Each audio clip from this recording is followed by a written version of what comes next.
दिसंबर को चुनावी जो नतीजे थे जग जाहिर हुए, उसके बाद सवाल ये रहा कि अगर बीजेपी आलाकमान मुख्यमंत्री के तौर पर नए चेहरे को आगे करता है तो क्या वसुंधरा बगावत ना करती। अब नए चेहरे पर वसुंधरा ने हामी भर दिया है, तो अब सवाल ये वसुंधरा को लेकर है कि अगर वसुंधरा के समर्थित विधायकों को यहाँ पर मंत्रिमंडल में जगह नहीं दी गई तो वसुंधरा बगावत ना करती। तो मुझे सीएम चेहरा यहाँ पर बनना था, क्योंकि बीजेपी अपने वोट बैंक से आगे बढ़कर शायद और कुछ यहाँ पर नहीं सोचना चाहती थी। दुष्यंत राजे जो उनके बेटे हैं वो अभी लोकसभा सांसद हैं और उनके लिए वो किसी न किसी मंत्री पद की डिमांड रख सकती है अगले चुनावों के बाद, और उनके भविष्य के लिए यहाँ पर बीजेपी हाईकमान के साथ कदम ताल करते हुए नजर आएंगी। वरना वसुंधरा राजे सिंधिया ने 2018 के अंदर भी हाईकमान से बगावती सुर अपना लिए थे।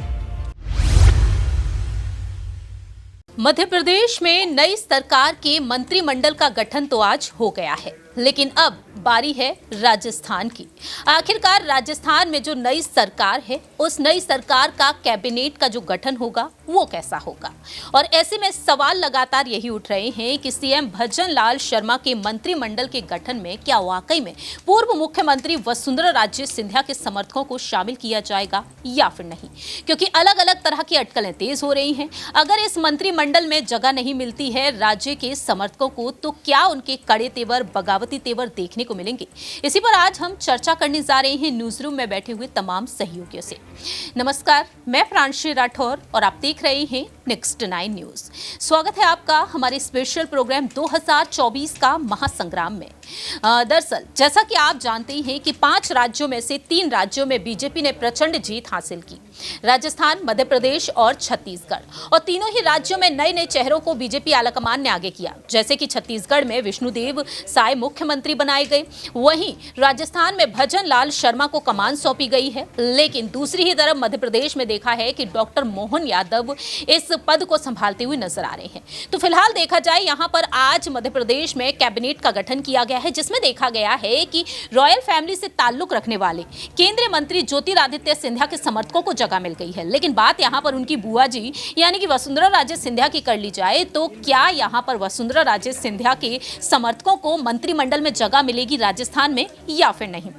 क्योंकि देखा गया है कि सीएम की रेस का हिस्सा ये दोनों ही दिग्गज नेता रहे हैं। मध्य प्रदेश में ज्योतिरादित्य सिंधिया जो साल 2020 में कांग्रेस से बीजेपी में शामिल हो गए, और देखा गया है कि किस तरह से उनके समर्थकों का कद लगातार बढ़ता हुआ नजर आया। और आज डॉक्टर मोहन यादव की कैबिनेट का जो गठन हुआ, इसमें उनके समर्थकों को जगह मिली, जैसे कि प्रद्युमन सिंह तोमर। तो वहीं यहाँ पर देखा गया है कि उनके एक और समर्थक को जगह मिली। अब यहाँ पर सवाल ये उठते हैं कि आखिरकार वसुंधरा राजे सिंधिया का राजनीतिक भविष्य क्या कुछ होगा और उनके विधायकों का भविष्य क्या कुछ हो सकता है। सवाल यहां पर न्यूज रूम में बैठे हुए सहयोगियों से लेना चाहेंगे, क्योंकि अब जल्द से जल्द विस्तार होने जा रहा है मंत्रिमंडल के गठन का। दावे ये किए गए कि 23 या 24 को कैबिनेट का विस्तार हो सकता है, लेकिन ऐसा होता हुआ दिखाई नहीं दिया है, क्योंकि दावपेच यहां पर फंसता हुआ नजर आ रहा है मंत्रिमंडल के गठन को लेकर। सबसे पहला सवाल हम यहां पर लेना चाहेंगे अक्षय से कि आखिरकार वह क्या कुछ कहते हैं वसुंधरा राजे सिंधिया के समर्थकों को लेकर, या फिर यूं कहा जाए बाकी के तमाम विधायकों को लेकर। यह कहा जा रहा है कि जो भजन लाल शर्मा की जो टीम होगी, इसमें 27 विधायकों को शामिल किया जाएगा, लेकिन यहां पर जातिगत और क्षेत्रीय के आधार पर इन नेताओं को शामिल किया जाएगा। लेकिन यहां पर यह भी कहा जा रहा है कि वसुंधरा राजे सिंधिया के समर्थकों को शायद ही इसमें जगह मिल सकती है। कैसे देख रहे हैं, जगह मिलेगी या फिर नहीं? अगर नहीं मिलती है तो वसुंधरा राजे सिंधिया के यहां पर अगले फैसले क्या कुछ हो सकते हैं?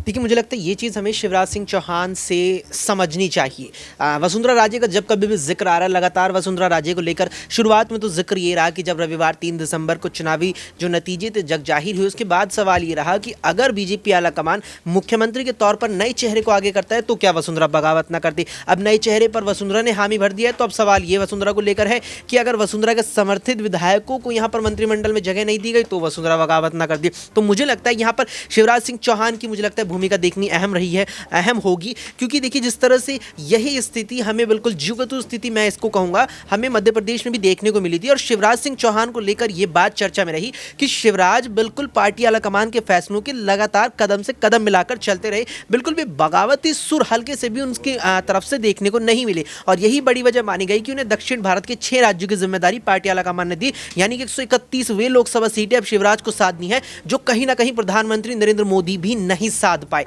ऐसे में अब वसुंधरा राजे समर्थित विधायकों को देखिए यहाँ पर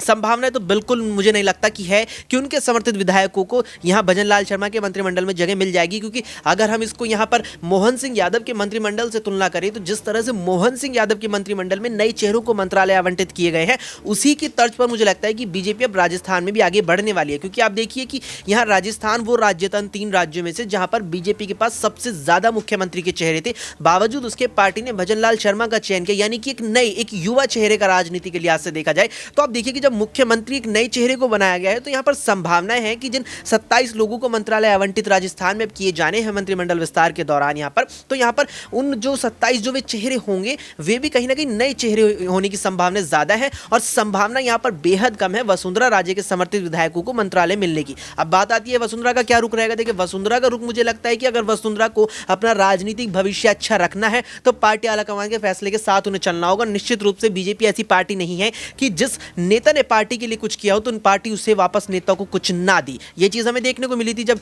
यहां पर ज्योतिरादित्य सिंधिया को मंच पर बुलाया गया था मोहन सिंह यादव के शपथ ग्रहण के दौरान, तो यहां पर वसुंधरा राजे के समर्थित विधायकों को मंत्रालय मिलने की संभावना कम है, लेकिन वसुंधरा को अपने जो रुख है वो बेहद ही मुझे लगता है नर्म रखने होंगे। लेकिन यहाँ पर जो और भी सवाल उठते हुए नजर आए अक्षय, वो ये भी हैं कि जिस तरह से राजस्थान में जो जादूगर हैं अशोक गहलोत, वह भी यहाँ पर सियासी दावपेच खेलने में पीछे नहीं है। अब बात यहाँ पर जो हमने शपथ ग्रहण समारोह में देखा था भजन लाल शर्मा की, उसमें यहाँ पर दोनों के बीच जिस तरीके से बातचीत होती हुई नजर आई, जिसे लेकर केंद्रीय मंत्री गजेंद्र सिंह शेखावत साफ करते हुए नजर आए कि चर्चाएं हुई और उनका कहना रहा कि अब वह फ्री हो चुके हैं, अशोक गहलोत साहब फ्री हो चुके हैं, अब वह चाय पर चर्चा करना चाहेंगे। तो कैसे देख रहे हैं, क्या यहाँ पर अशोक गहलोत के साथ जो वसुंधरा राजे का तालमेल नजर आया, जो रिश्ता नजर आया, बॉन्ड नजर आया, अब तो देखा जाए तो उनका आवाज भी वसुंधरा राजे के घर के सामने ही नजर आएगा 13 सिविल लाइंस में। कैसे देख रहे हैं, क्या वाकई में यहाँ पर एक वो तालमेल और भी ज्यादा बढ़ते हुए नजर आएगा, जिससे कि बीजेपी की मुश्किलें कई हद तक बढ़ती हुई दिखाई दे सकती हैं?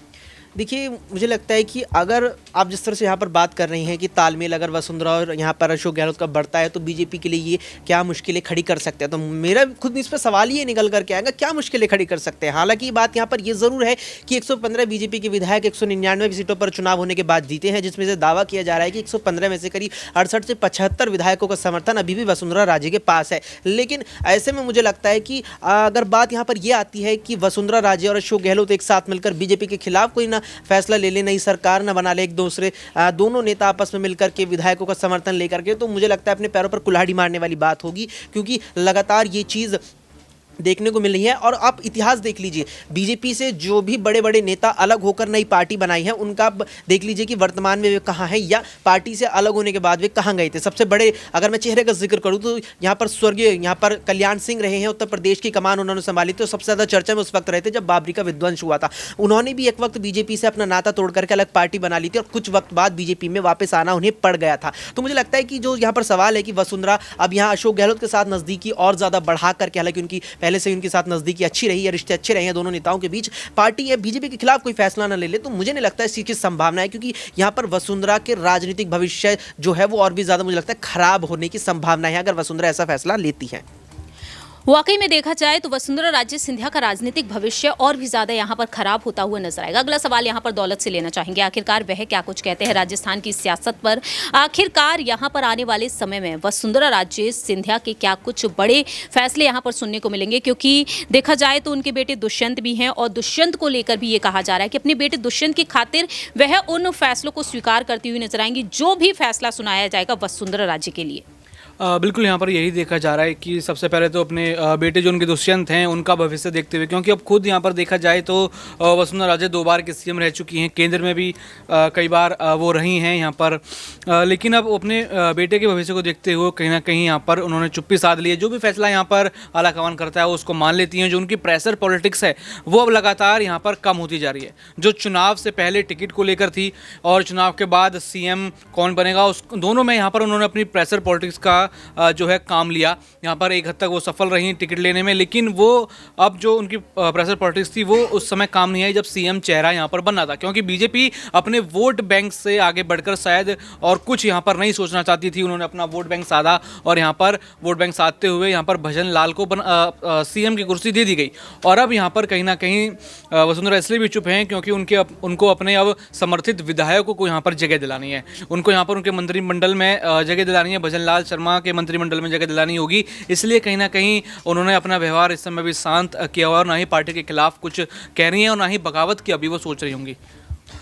वाकई में देखा जाए तो वसुंधरा राजे की जो चुप्पी है वो भी यहाँ पर सवाल खड़े करती हुई नजर आ रही है। लेकिन आखिरकार ये चुप्पी कब तक रहेगी? क्या वाकई में कैबिनेट के गठन होने तक रहेगी या फिर यहाँ पर लोकसभा चुनाव तक वह चुप्पी साधी हुई नजर आएंगे? अगला और आखिरी सवाल यहाँ पर दिनेश से लेना चाहेंगे कि आखिरकार वह क्या कुछ कहते हैं। वसुंधरा राजे सिंधिया के बगावती तेवर क्या एक वक्त के बाद हम देखते हुए नजर आ सकते हैं? बिल्कुल, और जिस तरीके से अपना दबदबा वो लगातार हाईकमान पर बनाती हुई नजर आई, जिस तरीके से सीएम की रेस में सबसे आगे नजर आ रही थी, इसके बाद हाईकमान को इतना वक्त लगा और करीब 12 दिनों के बाद वहां पर मुख्यमंत्री के चेहरे का ऐलान किया गया। केंद्र से पर्यवेक्षक बनाकर भेजे गए दिग्गज नेता राजनाथ सिंह। तो जिस तरीके से लगातार उनका राजनीतिक वर्चस्व रहा है, राजस्थान की राजनीति में 2 बार मुख्यमंत्री रही, पार्टी की अध्यक्ष भी रही, उससे पहले लगातार करीब 23 सालों से वो झालरापाटन सीट से वहाँ पर अविजित रही हैं, यानी कि जीतती नजर आ रही हैं। तो कहीं ना कहीं एक बड़ी नेत्री के तौर पर अपने आप को स्थापित कर चुकी हैं। और ताकत की बात है तो ताकत 2 से 3 बार उन्होंने उस वक्त दिखाई थी जब मुख्यमंत्री के चेहरे का ऐलान नहीं हो पाया था। लेकिन अब कहीं ना कहीं 2024 के लोकसभा चुनाव से पहले दुष्यंत राजे जो उनके बेटे हैं वो अभी लोकसभा सांसद हैं और उनके लिए वो किसी न किसी मंत्री पद की डिमांड रख सकती है अगले चुनावों के बाद। और उनके भविष्य के लिए यहाँ पर बीजेपी हाईकमान के साथ कदम ताल करते हुए नजर आएंगी। वरना वसुंधरा राजे सिंधिया ने 2018 के अंदर भी हाईकमान से बगावती सुर अपना लिए थे। वाकई में देखा जाए तो इससे पहले भी वसुंधरा राजे साफ तौर पर आलाकमान को चुनौती दे चुकी थी कि आने वाले समय में देखा जाए तो वह इस्तीफा देती हुई नजर आ सकती हैं। और राजस्थान की सियासत में जिस तरह से वसुंधरा राजे का वर्चस्व देखने को मिला है वो कहीं ना कहीं अब खत्म होता हुआ दिखाई दे रहा है। अब आने वाले समय में यही देखना होगा अशोक गहलोत के साथ मिलकर क्या वाकई में उनका कोई अहम फैसला सुनने को मिलेगा या फिर वसुंधरा राजे सिंधिया बीजेपी आलाकमान के फैसलों को स्वीकार करेंगी या फिर यहाँ पर उनके जो 68 विधायक हैं जो मांग करते हुए नजर आए कि मुख्यमंत्री वसुंधरा राजे सिंधिया ही होनी चाहिए। देखना होगा कि मंत्रिमंडल का जब गठन होगा और इस गठन के बाद यहां पर क्या कुछ सियासी फैसले वसुंधरा राजे के सुनने को मिलेंगे। इस पर आपकी क्या कुछ राय प्रतिक्रिया है कमेंट सेक्शन में आप बता सकते हैं। फिलहाल के लिए हम चलते हैं बाकी की तमाम अपडेट्स के लिए देखते रहिए नेक्स्ट 9 न्यूज।